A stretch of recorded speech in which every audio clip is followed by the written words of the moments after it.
الرحمن لدھیانوی مولانا نے فرمایا کہ یہ اسکیم ملک کے مفاد کے لیے بالعموم اور مسلمانوں کے مفاد کے لیے بالخصوص نقصان رساں ہے. اگر کبھی اسلامستان وجود میں آیا تو احرار کے ہاتھوں آئے گا. اور اس سے بھی بڑی مخالفت کی ایک اور چیز نظر آتی ہے. سر سکندر حیات خان میں نے عرض کیا ہے کہ پہلے وہ اتنا کچھ کر چکے کہ یہ جلسہ ہو ہی نہیں. جب یہ طے ہو گیا تو تاریخ حیرت میں رہ جائے گی یہ دیکھ کر کہ جس سبجیکٹ کمیٹی نے اس ریزولیشن کا مسودہ پاس کیا تھا اس کے ایک ممبر سر سکندر حیات خان بھی تھے. وہ کیا معلوم ہے کہ کن کن قسم کے لوگوں کے ساتھ واسطہ پڑا تھا قائد اعظم کو. یہ ریزولیشن پاس کیا اور وہ سر سکندر حیات خان اسلامیہ کالج کے طلباء کو ایڈریس کرنے کے لیے گئے اور کہا کہ میں تمہیں ایک نصیحت کرنا چاہتا ہوں اور وہ یہ کہ زندگی میں تمہارا نسب و لعن کچھ ہی ہو لیکن یاد رکھو تم کسی ایسی اسکیم کی تائید نہ کرنا جس کا منشا ہندوستان کو تقسیم کر کے مسلمانوں کے لیے الگ خطہ منتخب کرنا ہو. یہ اسلام کے بنیادی اصولوں کے خلاف ہوگا.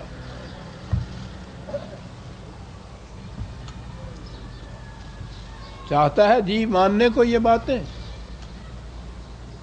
اجلاس کے انعقاد کی مخالفت میں وہ کچھ اجلاس ہوا تو سبجیکٹ کمیٹی کے جلسے میں شریک ڈرافٹ تیار کرنے میں ڈرافٹ کر کے ریزولیشن پاس کیا ہے تو نوجوانوں سے جا کے یہ کہا جاتا ہے کہ کچھ بھی ہو اس کی تائید نہ کرنا موافق نہ.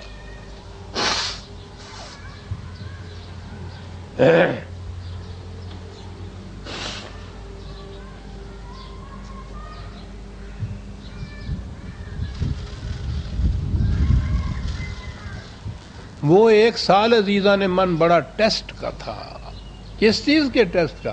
عزم محکم کے ٹیسٹ کا. یہ مسلم لیگ کے ساتھ جو افراد تھے انہیں چھوڑ کر سارا ہندوستان، ہندو تو آپ جانتے ہی ہیں، انگریز پورے کا پورا اس کے ساتھ، اور مسلمان سارے کے سارے یہ جتنے تھے یہ متحدہ محاذ بنائے ہوئے کہ اس اسکیم کو کامیاب نہیں ہونے دیا جائے گا.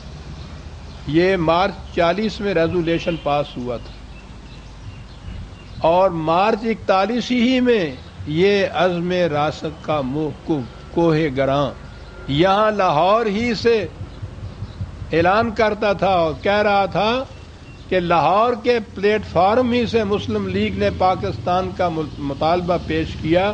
اور آج 1 مارچ 1941 کو میں اسی پلیٹ فارم سے اعلان کر دینا چاہتا ہوں کہ پاکستان ایک ایسی منزل ہے جس تک پہنچنے سے مسلمانوں کو کوئی طاقت روک نہیں سکتی.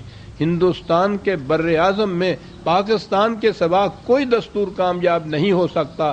پاکستان بن کر رہے گا خاص ساری دنیا اس کی مخالفت کیوں نہ کرے.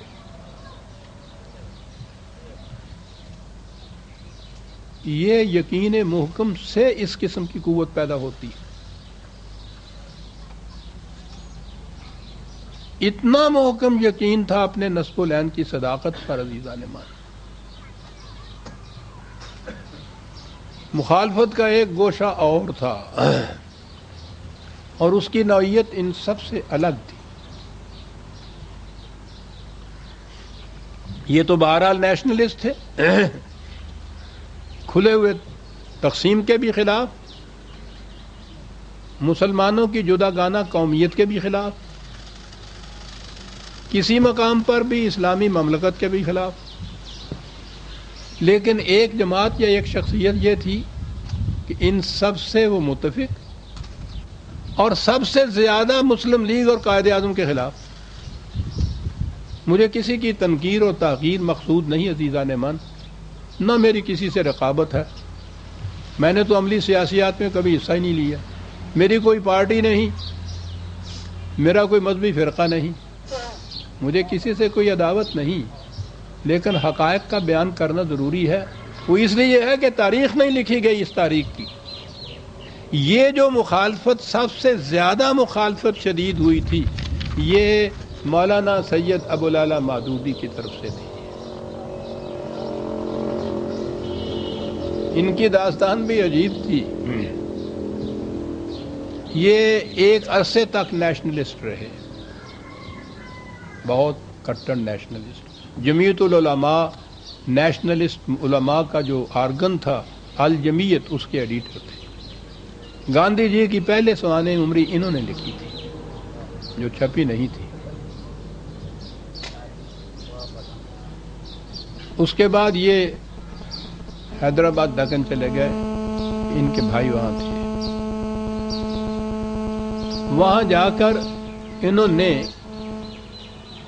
علامہ اقبال نے جو جدا گانہ قومیت کا تصور پیش کیا تھا، بنا ہمارے حصار ملت کی اتحاد وطن نہیں ہے،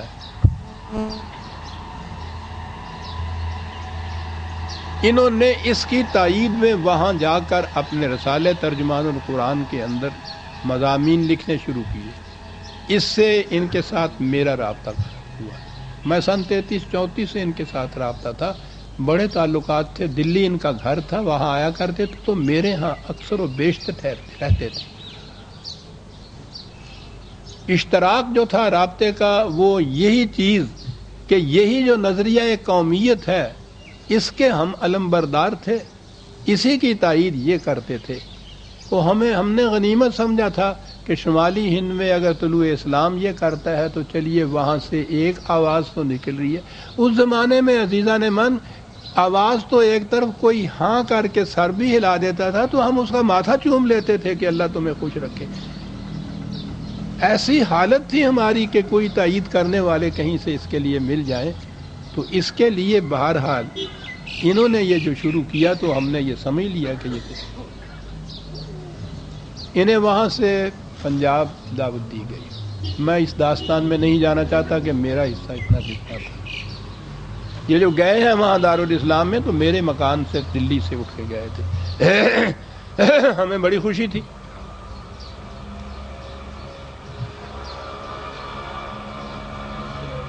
علامہ اقبال کی زندگی میں تو یہ صرف 3-4 مہینے ہی وہ زندہ رہے ان کے ادھر آنے کے بعد. اس کے بعد قائد اعظم تھے. انہوں نے اس کے بعد یہاں رخ بدلا اور مسلم لیگ اور قائد اعظم ان کے خلاف مضامین لکھنے شروع کر دیے. اب یہ بات نہیں تھی کہ مسلمان الگ قومیت نہیں ہیں. انہوں نے کہنا شروع کر دیا کہ یہ جو آپ مسلمان قوم کہہ رہے ہیں ہندوستان میں، یہ مسلمان ہی نہیں ہیں.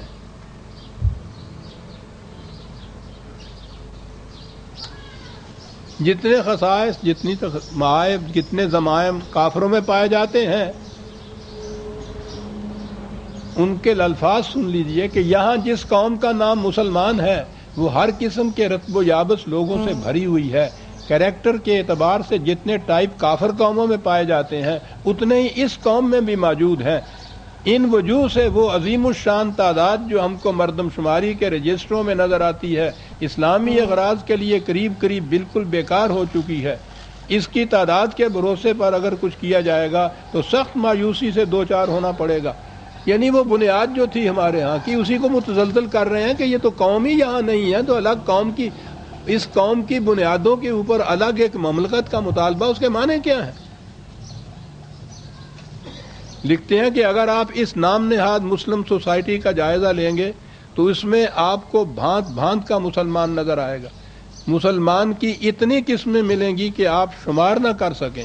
یہ ایک چڑیا گھر ہے جس میں چیل، کوے، گدھ، بٹیر، تیتر اور ہزاروں قسم کے جانور جمع ہیں اور ان میں سے ہر ایک چڑیا ہے. ان کی کتاب ہے موجودہ سیاسی کشمکش اور مسلمان. پہلی 2 جلدوں میں وہ مقالات ہیں جو مسلمانوں کی الگ قومیت کے حق میں لکھے گئے تھے. یہ تیسری جلد ہے جس کے اندر یہ سارا کچھ ہے جو انہوں نے مخالفت کی تھی. آپ یہ موجود ہے میرے پاس.